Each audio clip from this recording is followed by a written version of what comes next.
Hey, what's up, guys? Mr. Dan here, back again with another review in the Billy Jack series. I have this 4-film compilation from Shout Select. I have a review of the first film, The Born Losers, on my channel. 4 years after he made that film, Tom Laughlin returned, once again billing himself as T.C. Franks, as far as the director goes, with Billy Jack. So this was made in 1971, an hour and 14 minutes long. This movie made a ton of money, and I think this is the one that probably really established, I mean, it's called Billy Jack, really established or cemented the Billy Jack character in the mind of the movie-going public. How does this one compare to The Born Losers? Well, in between, Tom Laughlin studied Hapkido, and somewhere in the extra features, special features, they do give the guy's name. And I know I have a documentary where they interview the guy. He mentions that. But he was a Korean Hapkido expert. So not anyone that I knew from martial arts movies, per se. But he worked with Tom Laughlin for about 6 months, and I think he was on the set during some of the fight scenes. And there's really one extended fight scene with many opponents, which I've seen before. I've seen that clip, or most of it. You know, the famous, this fight begins with the famous, I'm going to take this foot and put it on that, whomp you on that side of your head, and there's nothing you can do about it, you know. So yeah, this really, and the fight scenes are good, and I think Tom Laughlin really did a good job with them. You know, especially the kicks, you know, you can see he really worked on it. So yeah, this film really, I think, established the Billy Jack character. Now, as a film, once again, I found parts of it to be a little meandering and slow, and essentially the plot is he is now working on a native reservation as sort of a peace officer, and he's affiliated with what's known as a freedom school. So this movie must have, you know, really struck a nerve with like the counterculture of the time. I wouldn't be surprised if the demographic skewed to be very young. Like, and I just watched the trailer to see what they put in it, and you know, I bet they really grabbed that younger crowd and pulled them in. Because this freedom school is for troubled kids, and it's very wide open. You can come anytime, you can leave anytime. You just have to immerse yourself in some kind of artistic pursuit. So there's lots of scenes where people come up and sing songs during lunch, and they have these, there's a drama teacher, and they have these scenes, extended scenes of them doing these little plays. You know, you play the mean parents, and I'm going to play the kid that got caught with some marijuana, and we'll let it play out. And eventually what happens is Billy Jack actually has to chase some people off of his land in the beginning because they're poaching horses, you know, and he loves his horses, and they're going to sell them. I think they get a few cents a pound to have them turned into animal feed or something like that. Anyway, there's a real powerful rich guy in town that kind of runs everything. He gets his son. At one point, he gives his son a rifle. He's like, get up there in that pickup truck and shoot those horses, and the son chickens out. So I'm thinking, oh, maybe he's going to be a sympathetic character, and he's going to link up with the good guys. No, he turns out to be like just a despicable person.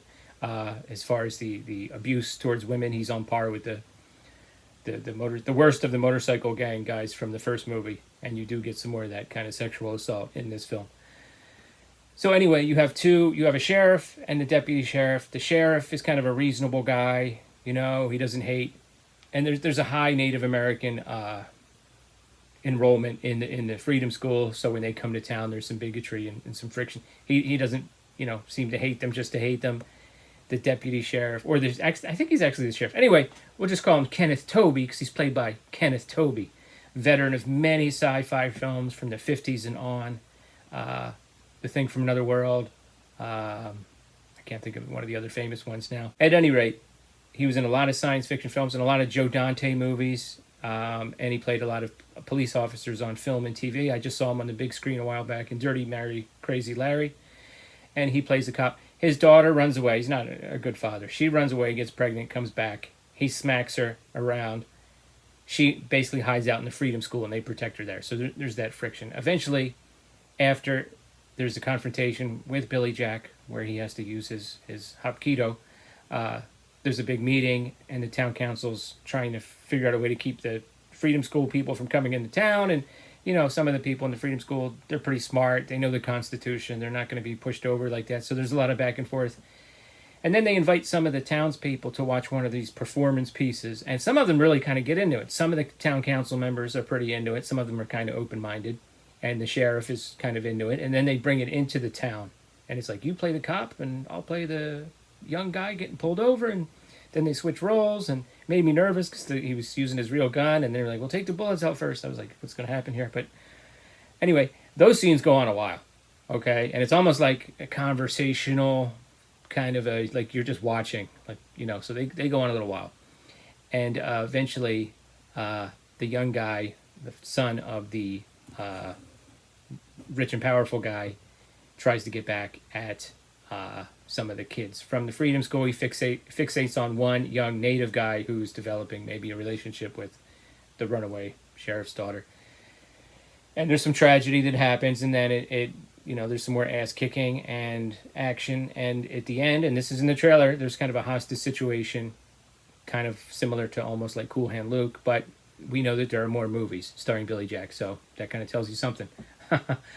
It was pretty good.